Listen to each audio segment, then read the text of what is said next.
Hi, this is Charles Hoskinson broadcasting live from warm, sunny Colorado. Always warm, always sunny, sometimes Colorado. Today's December 24th, Christmas Eve, 2021. It's been a hell of a year. And I thought I'd take a moment to reflect on the year and talk a little bit about next year. And also wish each and every one of you Merry Christmas. Today's Friday. So tomorrow is not only the weekend, it's also Christmas Day. Families coming in from Wyoming, and hopefully we'll have a great time together. So this year we saw a lot. The crypto markets really came alive, the NFT revolution. We saw DeFi go crazy. It went from, I think, 10 billion in market cap to 100. We saw $10.5 billion worth of loss in DeFi because of scams and bad software and all kinds of problems. We saw yet another year of COVID madness where the world continued to linger in being shut down. Goalposts continue to be moved. We all got vaccinated in the US, and that doesn't count. Still have to do everything we did in 2020. So it's been tough. It's been incredible. It's been great. It's been terrible. It's in everything in between. Opened up the Hoskinson Center for Formal Mathematics over at Carnegie Mellon. I was on the Lex Friedman podcast. The awareness of Cardano grew exponentially. We had a great event in September. That was a lot of fun. Over 100,000 people attended the Cardano Summit. And predictions, some of which came true, some of which did not. So there was a tweet from 2020 where I said, I predict by this time next year, we'll have thousands of dApps and hundreds of assets on Cardano. And I got it wrong in both directions. So on the asset side, over 2 million assets have been issued on Cardano. Not 2,000, but 2 million, the vast majority of which are NFTs. And on the dApp side, because it took a little longer to get Goguen out, we have yet to see significant traction there. But right now, there's 127 projects actively writing code with the intent to deploy something, a dApp on Cardano, of which we know of at least 20 or 30 that are going to be launching within the next 90 days, from Sunday to many other things. So that's taking a little bit more time. However, the quality is there, and there's no shortage of developers. There's a developer Discord. I think the last number I was given, over 10,000 of them. With the Plutus Pioneer program, we trained thousands of people, and more to come. Next year, we're going to run that program aggressively. My goal is to get it onto a 2-month cadence and do 6 classes a year and make that an indefinite thing. Next year, we're also planning on really building and shoring up the institutions that hold up Cardano. So there are 3 custodial companies that were around since the beginning, the Foundation, Emergo, and IO. And there's a huge orbit of other companies that come and go and do specific work. Next year, what's going to happen is that a formal open source project structure is going to be formed, kind of like Hyperledger to Linux. And we're going to see many institutions wired in, and all the people that are currently working on will be novated over, including me. There's a punch list of things. When you remodel a house or something like that, you always have a list of stuff to clean up and do. And that's really what we're doing in 2022. When you look at things like enhancing Plutus, there's already 3 CIPs as a result of the work we've done with developers that need to come in. We have pipelining that needs to come in, input endorsers that needs to come in. Peer-to-peer is currently being tested with the stake pool operators on the test net, and there's lots of stuff happening there. A huge amount of optimizations are coming with Cardano node 1.3.3, 50% reduction in sync time for Daedalus. How about that? And memory utilization way down because of a lot of optimizations that we've done. We've been working very closely with Gawa, and we're starting to turn over lots of Haskell libraries and other pieces of infrastructure to them with the explicit aim for optimization. We started with correctness as our highest priority. And now that correctness has been achieved, we're moving over to performance tuning, optimization, usability, and these factors. And that is a game of rapid iteration. You do a little bit, you get a huge advantage, as we've seen with Node 1.3.3. Mithril is coming. next year. And that's going to really push us aggressively into the light client space and also give us best in class full nodes. Hydra is coming next year as well. That's purring away on a great schedule. We have a lot of great publications that are going to be hitting in February, thanks to the whole Eurocrypto CCS block. We're staging things appropriately, and we're starting to see a refinement of the science of things. So the adoption's there, the community's there. We've grown to about 2 million people, and looking at dataless downloads, social metrics, and a litany of other things. And what's exciting is that the velocity of scale is now here. If you look at how Catalyst is operating and how every round we just see incredible growth, you look at the fact that this huge open source project is awakening, which will be eventually on par with what we see with Linux, with 800 companies, 800 developers and 100 companies. And the fact that we just have the resources as an ecosystem to get this done in the long term is extraordinary. But in 2014, I did a TED Talk, and I was a man with a mission. It's kind of funny. People write books and people write blog posts, and they say all kinds of just batshit crazy stuff about me, my intentions, my history in the space, Cardano, the project, and so forth. It's not really a reflection of me at this point. It's more of a reflection of them, how they think and their incentives. I've always been with you guys straight and honest.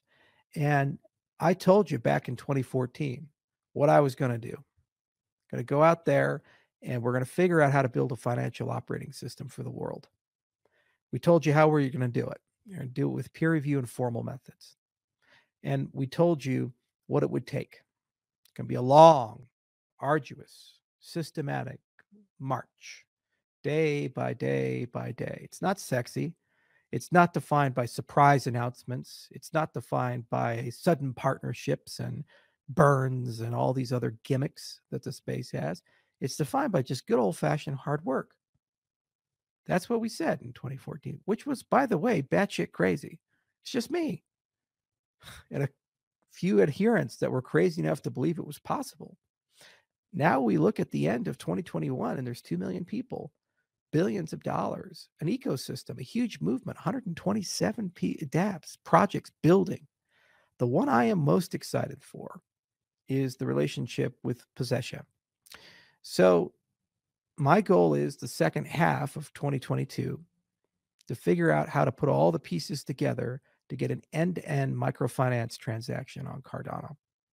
Real person in Kenya or somewhere, the blockchain-based identity and credit score, stablecoin on the other side, Cardano is the settlement rail, peer-to-peer, person-to-person, click a button, loan goes to them, they pay it back, goes to the other side. Right now, if you look at microfinance, the interest rates are 35 to 80% with a 40% default rate. Possession is doing great. They're about 3% per month, which is 36% per annum because they usually repay monthly. And the default rate is 2%. The NPL rate is 2%. So that spigot, once it turns on, I don't need to do anything. I don't need to run anything. Greed will compel people to get involved with it. And, there's two consequences to that. One is that the interest rates go down because of competition. They have to. There's an oversupply of capital relative to the people. The other is that we've completely circumvented the banking system in Africa, which is at times tremendously predatory and enables some of the worst people alive to stay in power. And it's permissionless. Can't shut it off once that's happened. And it opens up 1,000 conversations. What's a good identity? What's a good credit score? What other products and services should exist in the RealFi space in Africa?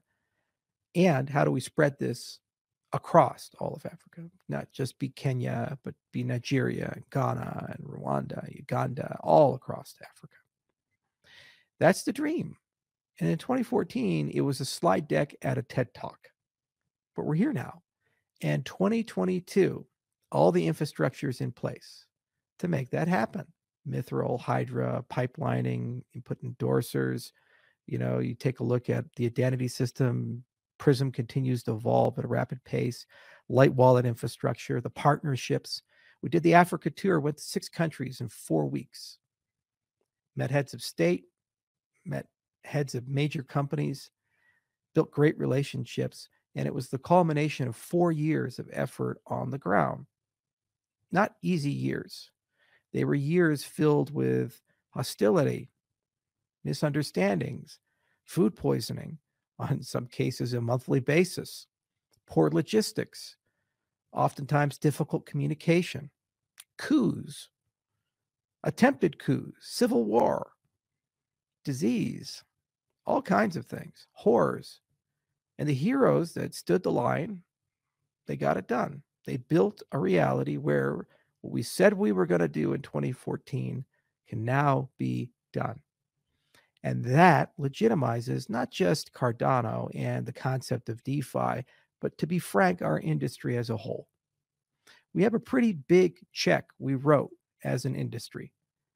If you look at the valuation, $2 trillion, you look at the statements, the books, the articles, the blog posts, the videos, the courses, they all say the same thing. Change the world, change everything, reimagine everything.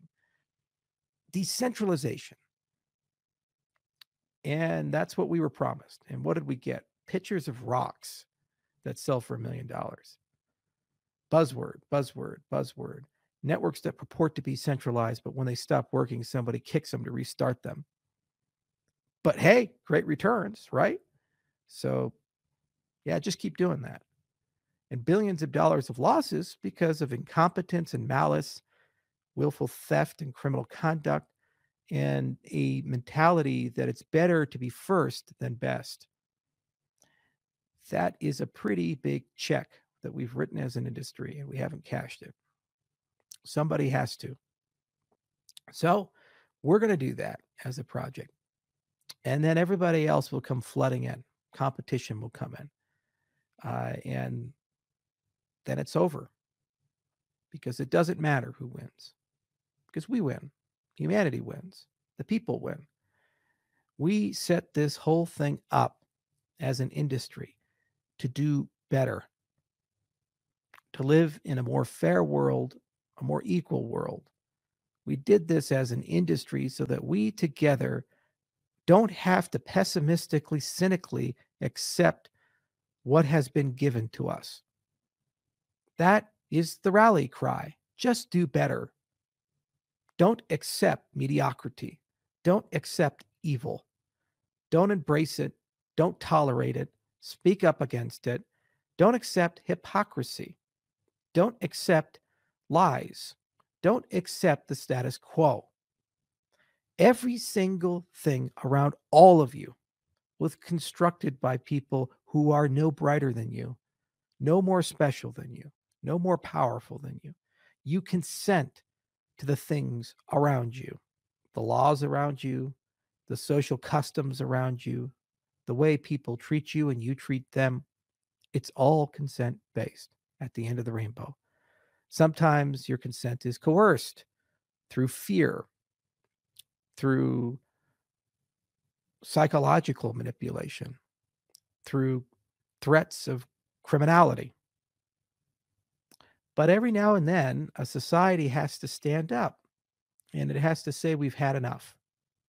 If COVID taught us anything, it taught us that the human race is amazingly capable of lying to each other, of building structure upon structure of deception. And it doesn't matter where your politics fall or what you think about it. You can be on one side or the other side or all sides. Every single one of you has gotten some trauma from this event. And you've seen how bad things could get. So we have this tool. It's not a good tool. It's not a bad tool. Blockchain, cryptocurrency.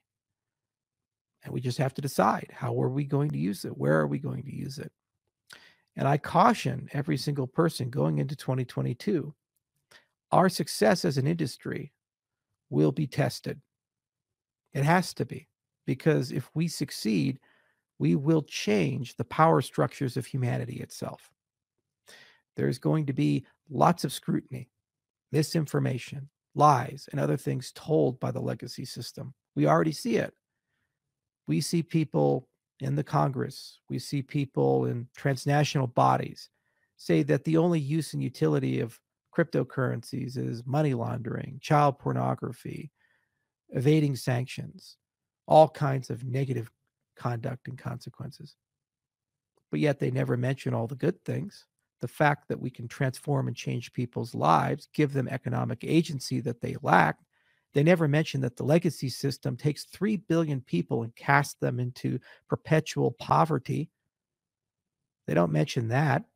They don't mention that the legacy system enables the wealthy and powerful to work with the very criminal elements they purport to want to destroy and suffer no criminality. They get away with it. And when we expose that, it's very inconvenient, very uncomfortable for them. But you cannot perpetuate a lie forever. And you have to ask yourself, how stable are institutions and structures that are built on a house of cards? They may have lofty titles. They may have legacy and history, some cases stretching back centuries, if not thousands of years. But if the core is hollow and the foundations are corrupted, corroded, cracked, decaying, then all you need is a little bit of a push.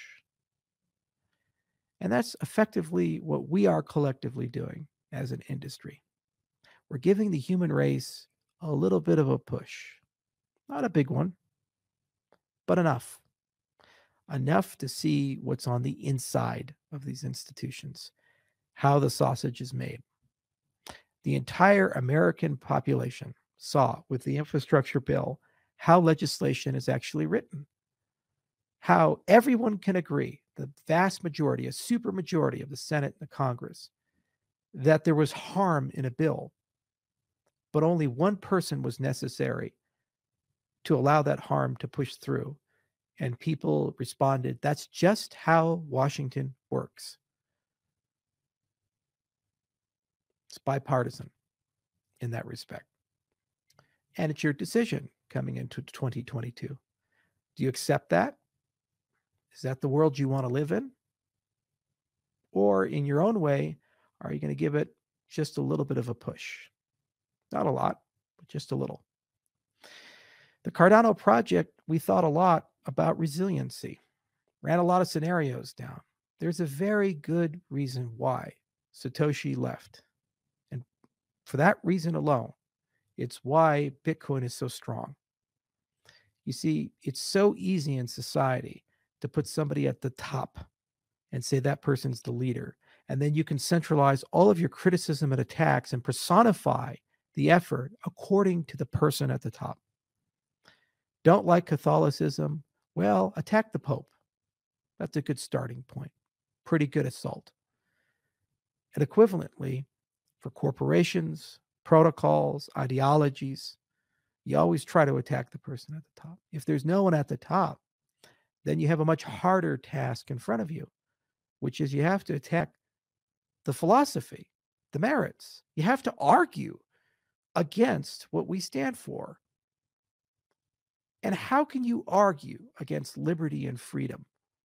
How can you argue against the desire for equality and for people to be treated fairly?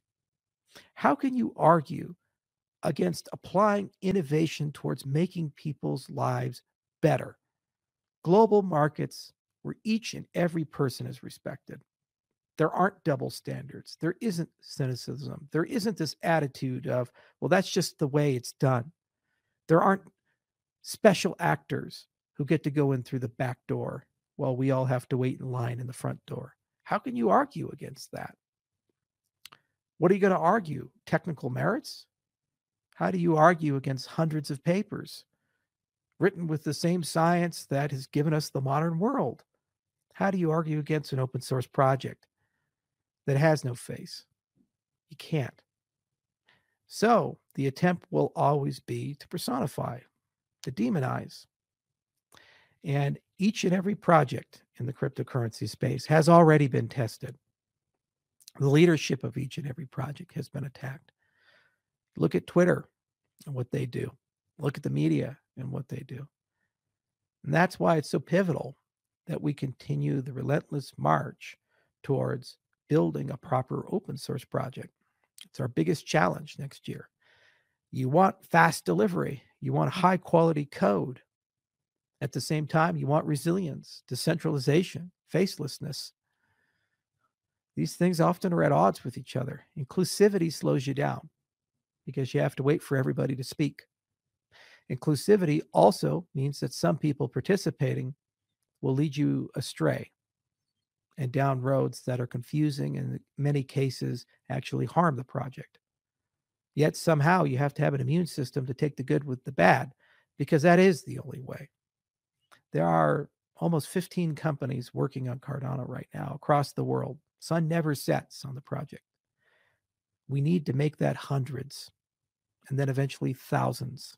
We need institutions like universities and nation states to actively cooperate and collaborate and have a stake in the success of this project if we truly intend on transforming the world.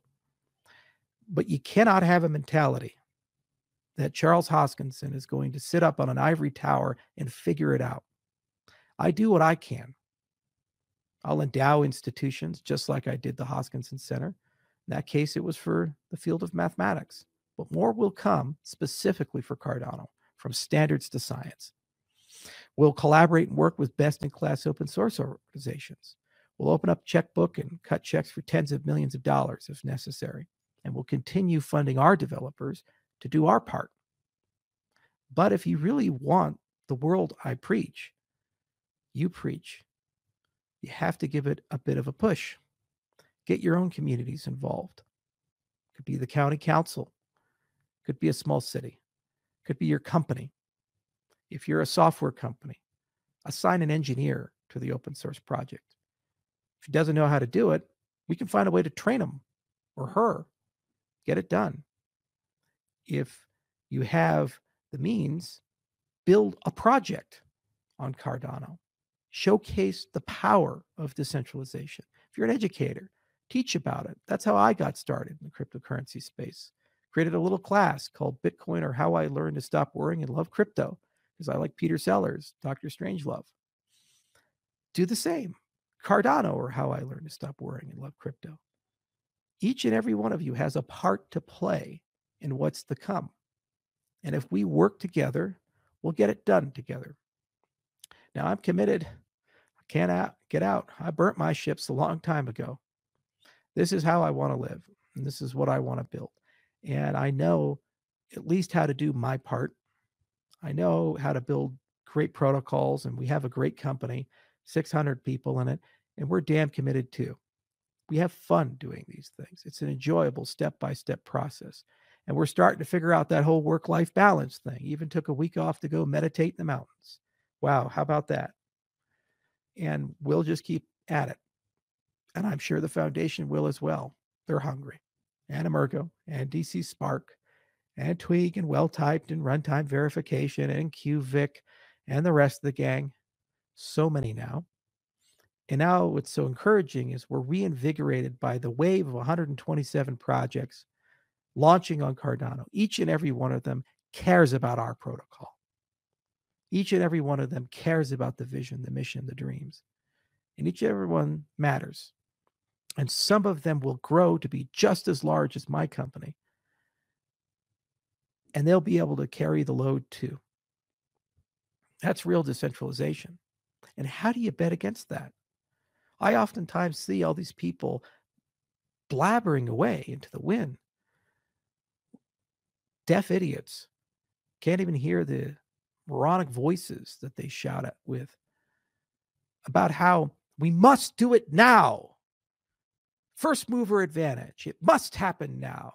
If you don't get adoption today, right here in this particular way, or burn tokens in this particular way.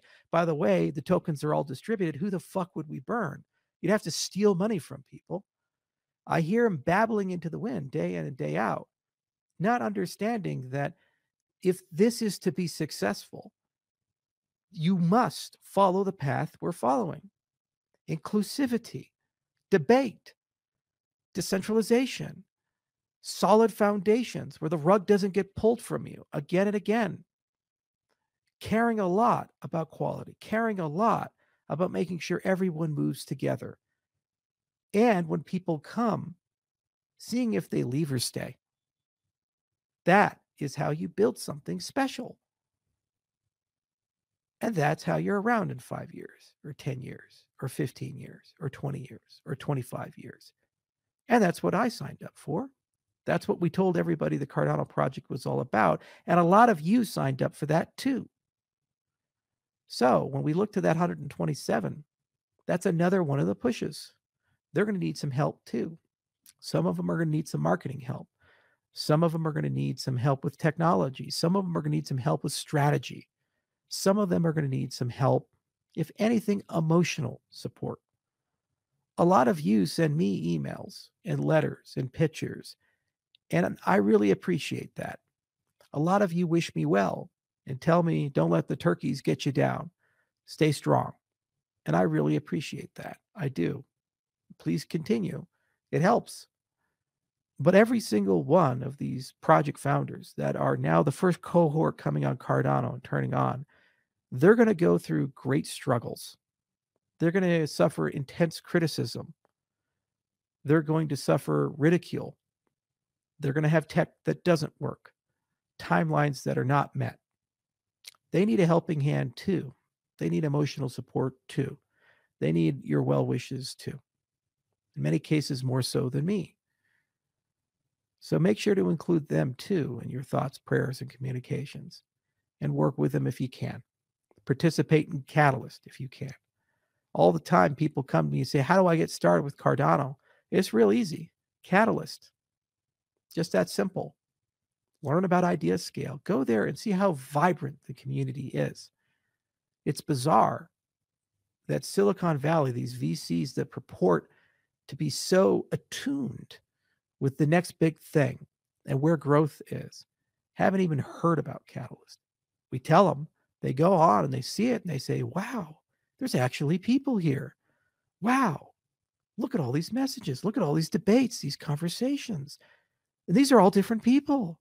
You didn't have to pay for these. They just came. They just showed up. My Lord, there's something here.